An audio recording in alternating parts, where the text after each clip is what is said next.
अस्सलाम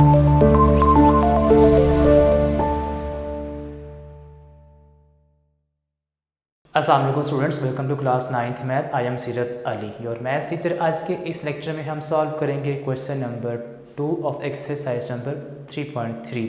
क्वेश्चन को बाद में हम सॉल्व करेंगे, लेकिन उससे पहले जो उसके लिए बेसिक्स हैं, फंक्शंस एंड देयर टाइप्स, वो आपको मेजरली पहले अंडरस्टैंड करना होगी। उसके बाद ही आप क्वेश्चन को सॉल्व कर पाएंगे, ठीक है। Without learning, without understanding of the function and its types, you can't easily understand the question. अब क्वेश्चन हमारे पास यहाँ पर करने से पहले यहाँ पर फर्स्ट जो डेफिनेशन है वो है रिलेशन की, ठीक है।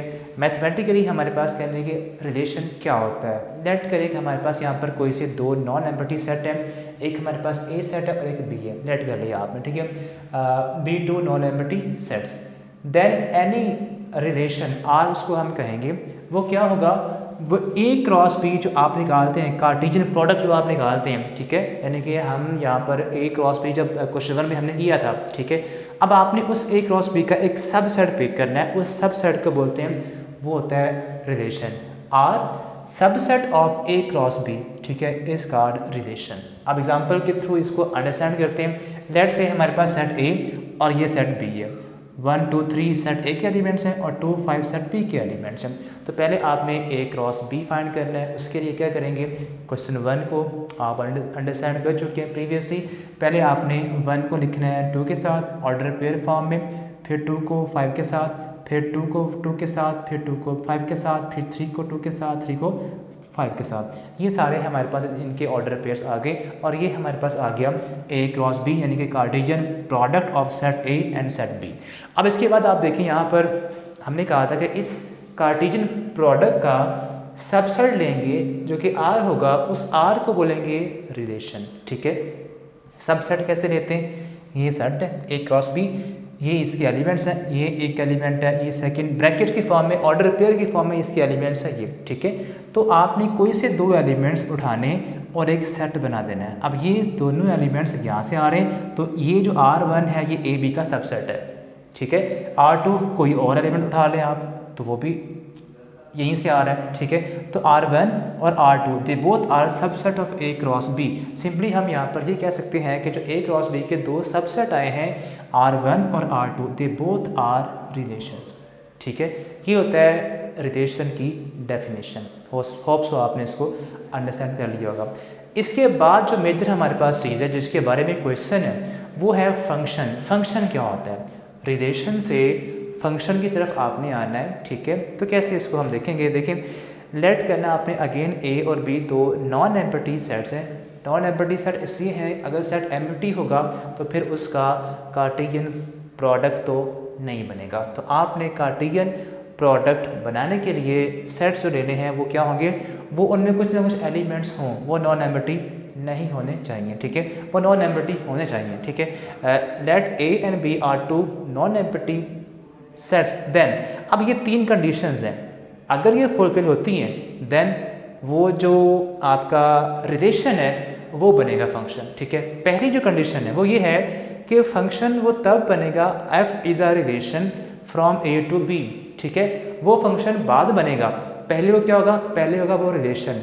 रिलेशन मतलब आपने यहाँ से एलिमेंट्स 2 3 जो भी आपने पिक करने हैं वो पिक किया आपने, वो पहले रिलेशन होगा, ठीक है। ये आपने याद करना है कि वो ए क्रॉस बी के का सबसेट हो वो, ठीक है। पहले ये कंडीशन है। उसके बाद डोमेन ऑफ एफ जो आपने पिक किया, इसको मैं यहाँ पर एफ का नाम देता हूँ ताकि आपको इसके साथ रेलिवेंस हो जाए। ये मान लें एफ है, ठीक है। अब देखें, डोमेन ऑफ एफ ए के बराबर आनी चाहिए। अब डोमेन क्या होती है, ये देखें, डोमेन होती है जो आपने रिलेशन लिया है एफ, ठीक है, ऑर्डर पे जो उसके अंदर है उनके फर्स्ट एलिमेंट्स को बोलते हैं डोमेन सेट। यहाँ भी 1 है फर्स्ट एलिमेंट पर, यहाँ भी फर्स्ट एलिमेंट में 1 है।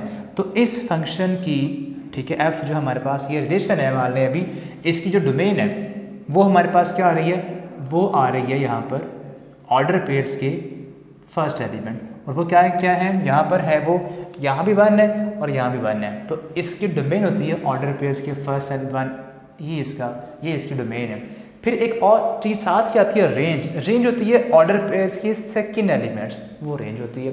तो आपने देखना है कि जो डोमेन बनेगी, ठीक है, यानी कि जो फर्स्ट एलिमेंट्स है ऑर्डर पेयर्स के, वो सेट ए के बराबर हो। सेट ए हमारे पास क्या था, 1 2 3, उसके 3 एलिमेंट्स हैं। जो हमने ये जो आपका फर्स्ट रिलेशन है इसको बनाया है, ठीक है, ये आपका क्या इसके फर्स्ट एलिमेंट मिल के सेट ए बना रहे हैं, यानी कि डोमेन क्या सेट ए बन रही है, इसकी तो नहीं बन रही बिकॉज वहाँ पे तो बन नहीं आया है। लेकिन सेट ए में तो 3 एलिमेंट्स हैं, तो हमें कोई और पिक करना पड़ेगा यहाँ से सबसेट, ठीक है। लेट से मैं और पिक कर लेता हूँ, मैं एक और आर या रिलेशन पिक करता हूँ, ठीक है, और उसमें एलिमेंट में लेता हूँ, एक फर्स्ट वाला लेता हूँ 1,2, एक में लेता हूँ 2,2, एक में लेता हूँ एलिमेंट्स सपोज 3,5। ये मैंने रैंडम 3 एलिमेंट्स यहाँ से पिक कर लिए हैं। अब इस रिलेशन की डोमेन क्या है, डोमेन होती है फर्स्ट एलिमेंट्स, यहाँ 1 है, यहाँ 2 है और यहाँ 3 है। तो डोमेन इसकी बन जाएगी, डोमेन इक्वल टू क्या बनेगी, इसमें 1 2 और 3, ये तीनों एलिमेंट्स आ गए। तो क्या ये सेट ए के बराबर नहीं है जो स्टार्ट में सेट ए था? तो यस, ये कंडीशन अब पूरी हुई है, उधर नहीं थी पूरी, इसके लिए ये फुलफिल नहीं थी हो रही। हाँ, इस रिलेशन के लिए ये कंडीशन फुलफिल हो रही है। थर्ड कंडीशन वो हमारे पास क्या है, first element of no 2 pairs are equal. आसान वर्ड्स में अगर इसकी मैं ट्रांसलेशन करूं तो इसका मतलब ये है कि जो आपने आर पिक किया है उसमें जो फर्स्ट एलिमेंट्स हैं फर्स्ट पेज पर कोई रिपीट ना हो रहा हो। ऐसा ना हो कि 1 के बाद 2, 3 के बाद 5, मैं यहाँ पर लिख रहा हूँ 3,2, एक और लिख रहा हूँ, हालांकि 3,2 यहाँ मौजूद है, यहीं पे ही है, ठीक है। तो आज साथ मैंने एक और एलिमेंट लिख दिया है, अभी भी इसका सब्जेक्ट ही है बिकॉज एलिमेंट सारे यहीं से आए हैं। लेकिन अब देखें जो फर्स्ट पेज पर एलिमेंट्स हैं उनमें 3 यहाँ भी है और 3 यहाँ भी फर्स्ट पेज पर है, तो ये आपकी कंडीशन अब फॉल्स हो गई है फंक्शन के लिए। फंक्शन ये कहता है कि जो फर्स्ट एलिमेंट है वो रिपीट ना हो किसी ऑर्डर पेयर के अंदर। फिर से पढ़ें, first elements of no 2 pairs are equal, कि इक्वल ना हो किसी भी 2 पेयर्स के फर्स्ट एलिमेंट इक्वल ना हो, ठीक है, तब बनेगा वो फंक्शन, ठीक है। हमारे पास ये 3 कंडीशन है, पहली थी कि वो रिलेशन हो, दूसरी थी डोमेन उसकी सेट ए के इक्वल है, थर्ड है first elements of no 2 pairs are equal, first element equal ना हो, then we can say that वो जो फंक्शन वो फंक्शन है कहाँ से, सेट ए से सेट बी, सेट ए से सेट बी वो फंक्शन होगा, ठीक है। यानी कि हम कहते हैं यहाँ पे मैं इसको अगर रेज कर दूँ, इसको मैं रेज कर देता हूँ, ठीक है, इस वाले ऑर्डर पेयर को, अब ये कंडीशन फुलफिल कर रही है, ठीक है। पहला ये रिलेशन है, सबसेट है ना इसका, तो रिलेशन तो है ही। सेकंड, डोमेन इसकी सेट ए के बराबर आ रही है, बिल्कुल आ रही है। अब थर्ड पे क्या फर्स्ट पेज पर तमाम तीनों ऑर्डर पेयर्स के अंदर नंबर रिपीट हो रहा है, यहाँ 1 है, 1 किसी और में है फर्स्ट पेज पर नहीं है, 2 यहाँ पर है फर्स्ट पेज पर किसी और में है 2 नहीं है, 3 यहाँ पर है फर्स्ट पेज पर किसी और में 3 है नहीं है। तो ये तीनों कंडीशन पूरी हो गई हैं ये वाली। तो अगर तीनों कंडीशन पूरी हो जाए then we can say that वो क्या है, वो आर, पहले वो क्या था, रिलेशन था, अब वो क्या बन गया, फंक्शन। रिलेशन से बनता है फंक्शन, ठीक है। मतलब अगर मैं थोड़ा सा इसको कैजुअली बताऊं तो, ठीक है, पहले फैमिली आपका बनाती है रिलेशन, ठीक है, किसी के साथ, उसके बाद बनता है फंक्शन या शादी की तक की बात आती है, ठीक है। तो इसी तरह यहाँ भी ऐसे ही है, पहले बनेगा रिलेशन उसके बाद बनेगा फंक्शन, ठीक है। तो इस तरह आपने इसको अंडरस्टैंड करना है। अब ये था फंक्शन का कॉन्सेप्ट, फंक्शन बन गया, ठीक है। फंक्शन क्या क्या टाइप्स हैं अब उनको देखते हैं हम। फर्स्ट टाइप जो हमारे पास यहाँ पर फंक्शन किया है, इट इज़ इनटू फंक्शन, ठीक है। सेकंड ऑन टू फंक्शन है, तो पहले हम इनटू फंक्शन को अंडरस्टैंड करते हैं। इनटू फंक्शन में क्या होता है, इसको बोलते हैं मैपिंग, ठीक है, जो कि आपको क्वेश्चन में गिवन भी है। इसी तरह की आपको क्वेश्चन गिवन है जिनको आपने एवेलुएट करना है कि वो कौन सा अगर तो फंक्शन है तो कौन सा फंक्शन है, ठीक है। अब यहाँ पे देखिए हमारे पास इनटू फंक्शन कब होता है, ये हमारे पास कह लें कि ऑर्डर पेयर्स ही हैं, ठीक है। ये लेट से हमारे पास है 1 मैप हो रहा है ए के साथ, इसका ऑर्डर पेयर बनता है इस तरह से 1, A। इसके बाद 2 मैप हो रहा है बी के ऊपर, तो इसका ऑर्डर पेयर बनेगा 2, B। इसके बाद है 3 and C, 3, C। ये हमारे पास इसके बनते हैं, इसका बनता है रिलेशन, ठीक है, कुछ ऐसे। अब ये फंक्शन है कि नहीं है चेक करते हैं। फंक्शन हमने ये चेक करना था कि हमारे इसमें अगर मैपिंग गिवन हो तो फिर डायरेक्ट आप चेक कर लें। डायरेक्ट चेक किस तरह होता है कि देखिए फर्स्ट जो सर्कल है, जो फर्स्ट सेट है, इसको डोमेन बोलते हैं, ठीक है। तो डोमेन के जो नंबर्स हैं, यहाँ पे 1 है, यहाँ पे 2, यहाँ पे 3 है। 1 यहाँ पर किसी एक पर ही मैप हो, ठीक है। ऐसा ना हो कि यहाँ से एक नंबर 2 को हिट कर रहा हो, ये फॉल्स हो जाएगा। यानी मैं सपोज एग्जांपल लेता हूँ, यहाँ पर आप शूट करते हैं, कोई टारगेट हिट करते हैं, ठीक है। तो अगर आपने शूट किया, आपने सिंगल जो बुलेट है वो फायर की है, वो सिंगल बुलेट से एक ही टारगेट हिट होना चाहिए। ऑब्वियसली सिंगल बुलेट से टारगेट एक ही हिट होगा, ठीक है। ऐसा नहीं है कि ये सिंगल बुलेट 2 को हिट कर देगी, ये अलग प्लेस पर है, ये अलग प्लेस पर है, तो पॉसिबल नहीं है कि दोनों को हिट करे सेम टाइम के ऊपर, ठीक है। तो सिंगल जो नंबर है इधर एक के ऊपर ही आना चाहिए, ठीक है। 1 ए के ऊपर है, ठीक है। 2 जस्ट बी के ऊपर है, 3 जस्ट सी के ऊपर है। तो इनके अंदर कोई नंबर फ्री भी नहीं है, ठीक है, और ये एक एक पर ही मैप हो रहे हैं, ठीक है। तो इस तरह क्या होता है, ये फंक्शन है। अब कौन सा फंक्शन है, फिर आपने ये सेट देखना है। इस सेट में देखना है अगर कोई एलिमेंट फ्री पड़ा हुआ है, ठीक है, तो वो होता है इनटू फंक्शन, ठीक है। सेकंड जो आपकी इसको रेंज बोलते हैं, रेंज सेट, ठीक है, कोडोमेन बोलते हैं इसको। इसमें ये होता है कि कोई एक एलिमेंट अगर फ्री है इस सेट में, ठीक है, तो वो होता है इनटू फंक्शन। और अगर इस सेट में कोई भी एलिमेंट फ्री नहीं है तो फिर वो होता है ऑन टू फंक्शन। वो यहाँ पर एग्जांपल मिलेगी आपको। देखें 1 जो है वो ए को हिट कर रहा है, 2 भी एक को ही हिट कर रहा है, ये ट्रू है, ठीक है। जो हमने पहले बात की थी ना, एक को ही हिट करे, तो टारगेट एक ही है, 1 एक को ही हिट कर रहा है, एक को ही, ठीक है। अब कोई और पर्सन है, वो 2 है, वो भी एक को ही हिट कर रहा है अपनी बुलेट से मारने, ठीक है। तो इसका टारगेट भी एक ही है, इसका भी टारगेट एक ही है, ठीक है। ऐसा हो सकता है कि इधर के 2 नंबर एक को हिट कर सकते हैं, ठीक है। तो आपने बस इसको देखना है कि इसमें जो नंबर है वो एक को ही हिट करे। ऐसा ना कि 1 से ए और 1 से बी, वो फॉल्स होगा कि 1 से 2 नहीं निकलेंगी वायर्स। इधर से जो एक नंबर है उससे एक वायर निकलेगी, इधर से भी एक निकलेगी, तो ये 3b के ऊपर है। कोई एलिमेंट यहाँ फ्री नहीं है, तो ये होगा ऑन टू फंक्शन। अगर सिंपली हमारे पास ये चेक अप्लाई करने के बाद फर्स्ट एलिमेंट का कि एक को ही हिट करे, ठीक है, उसके बाद इनको देखना है यहाँ पे कोई एलिमेंट फ्री है तो इनटू, कोई फ्री नहीं है तो ऑन टू, ठीक है। ये हमारे पास है इनटू और ऑन टू फंक्शंस की डेफिनेशंस आप कह रहे हैं, ठीक है। बुक से आपने वर्डिंग इनकी जो है वो याद आप कर सकते हैं। नेक्स्ट हमारे पास जो आता है वो आता है हमारे पास यहाँ पर इनटू के बाद ऑन टू, फिर आता है 1 फंक्शन या 1 फंक्शन। अब ये क्या होता है, 1 नाम से जाहिर है, यहाँ पर ए सेट है और ये सेट बी है, इसके एलिमेंट्स हैं 1 2 3 4 भी कर ले चलें, यहाँ पर ए बी सी और ये डी कर लें। 1 का मतलब ये है कि इधर से एक पर ही मैप हो रहा हो, एक ऐसे, इस तरह से ये भी इसकी बनती है मैपिंग। हाँ, ये भी आप बना सकते हैं इसकी मैपिंग इस तरह से भी, 1 2 3 4, इधर से A B C and D. मैं कहता हूँ ए को मैप करूँगा मैं ए के साथ, 2 को मैप करूँगा सी के साथ, 3 को बी के साथ, 4 को डी के साथ। देखें इधर से एक पर मैप हो रहा है, 2 एक पर मैप हो रहा है, 3 बी पे, 4 डी पे।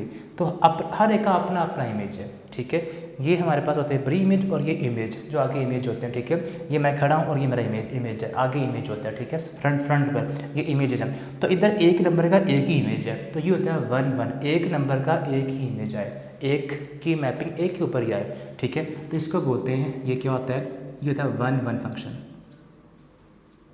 ठीक है। तो इस तरह आपने करना है, ओके।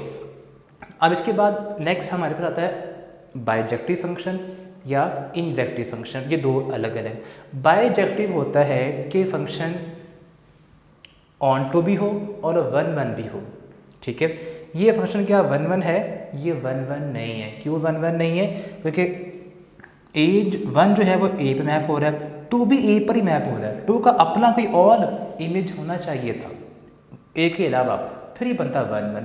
अब ये फंक्शन जो है ये क्या है, ये आपका ऑन टू तो है, 1 नहीं है, ठीक है।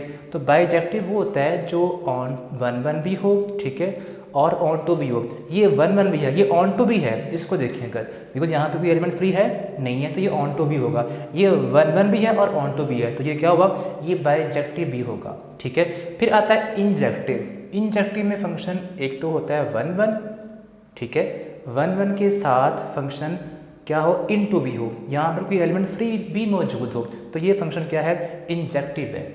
ठीक है, ये इन टू भी है, 1 1 भी है, अगर दोनों हों तो फिर क्या होता है, इंजेक्टिव होता है। तो ये आपके फंक्शन जिनको आपने अंडरस्टैंड करना। अब कुछ और की पॉइंट्स हैं, वो ये है कि जहाँ से एरो स्टार्ट होता है ना, ठीक है, ये इसकी हेड है और ये इसका टेल है, तो टेल नंबर पहले लिखते हैं और हेड नंबर बाद में आता है। ठीक है, यहाँ से 1 पहले आएगा और ये ए बाद में आएगा। अगर मैं कहता हूँ यहाँ से डबल एरो कर देता हूँ, मैं कहता हूँ या इसका चेंज कर देता हूँ, इसका हेड यहाँ पे कर देता हूँ, ठीक है, तो फिर क्या होगा, फिर अगर मैं इसको उस फॉर्म में बनाऊँगा तो बी पहले आएगा और 2 बाद में आएगा, ऐसे। तो ये इस तरह आपने ये चीज़ें कुछ अंडरस्टैंड करनी है। लेकिन अगर डबल एरो आ जाए इसके बाद, ऐसे भी हो जाए, इधर भी एरो हो इधर भी एरो हो, तो फिर ये दोनों आएंगे 2b पर और b 2 पर, तो 2b भी आएगा और उसके बाद 2b भी आ गया। ठीक है, यानी कि यहाँ पे देखिए 2b भी आएगा और इसके बाद b 2 भी आएगा, b भी 2 के साथ है और ये 3c के साथ है। तो ये हमारे पास कुछ कॉन्सेप्ट था जो कि क्वेश्चन नंबर 2 को करने से पहले आपने अंडरस्टैंड करना था। अब हम जो प्रॉपर क्वेश्चन हैं उनको देखते हैं। तो क्वेश्चन के अंदर जो हमारे पास फर्स्ट फिगर है, वहाँ पे इसमें लिखा हुआ है 1 is mapped with A and 1 is also mapped with B. तो हमने तो पढ़ा था कि यहाँ पे जो एक नंबर है वो एक ही यानी कि नंबर पे मैप होना चाहिए, उसका एक ही इमेज होना चाहिए। यहाँ पे तो 1 के 2 इमेज आ गए, 1 ए को भी हिट कर रहा है और 1 बी को भी हिट कर रहा है, तो ये फंक्शन होगा, it is not a function. ठीक है, इसके रीज़न ये है कि जब इसका ऑर्डर पेयर आप बनाएंगे तो क्या आएगा 1 ए एंड 1 बी, तो जो फर्स्ट प्लेस है ऑर्डर पेयर की वहाँ पर 2 जगह 1 आ जाएगा। ठीक है, तो ये आपकी क्या है, जो थर्ड कंडीशन फंक्शन की है उसको फुलफिल नहीं करेगा। ठीक है, so it does not represent a function. तो यहाँ लिखें फिगर 1 जो हमारे पास है, डज नॉट रिप्रेजेंट फंक्शन। उसके बाद रिलेशन है कि नहीं है वो अलग डिबेट है, लेकिन ये फंक्शन तो नहीं है। ठीक है, ओके। अब इसके बाद सेकंड पार्ट को देखें। यहाँ पे ए जो है वो 1 पे मैप हो रहा है, 1 पर ही मैप हो रहा है, बी 3 पर मैप हो रहा है यानी कि एक ही नंबर पे मैप हो रहा है, सी 5 पर मैप हो रहा है, एक ही नंबर पे मैप हो रहा है। तो ये सारे 1 1 भी हैं, एक नंबर 1 पे मैप हो रहा है और यहाँ पर कोई नंबर फ्री भी नहीं है, तो ये 1 1 भी है और ऑन टू भी है। यानी कि हमने पढ़ा था कि सेकंड सेट के अंदर कोई एलिमेंट फ्री ना हो तो फंक्शन ऑन टू भी होता है। ठीक है, अब ये ऑन टू भी है और 1 1 भी है, तो 1 1 प्लस ऑन टू होता है bijective function. So it is bijective function. Function तो है, ये कौन सा फंक्शन है, बायजेक्टिव फंक्शन है। ठीक है, थर्ड को देखें, सेम है, 1 ए पे 2 बी पे 3 सी पे, ये ऑन टू भी है और 1 1 भी है, तो 2 और 3 बिल्कुल सेम है। ठीक है, तो ये भी बायजेक्टिव फंक्शन है, ये ऑन टू भी है और 1 1 भी है।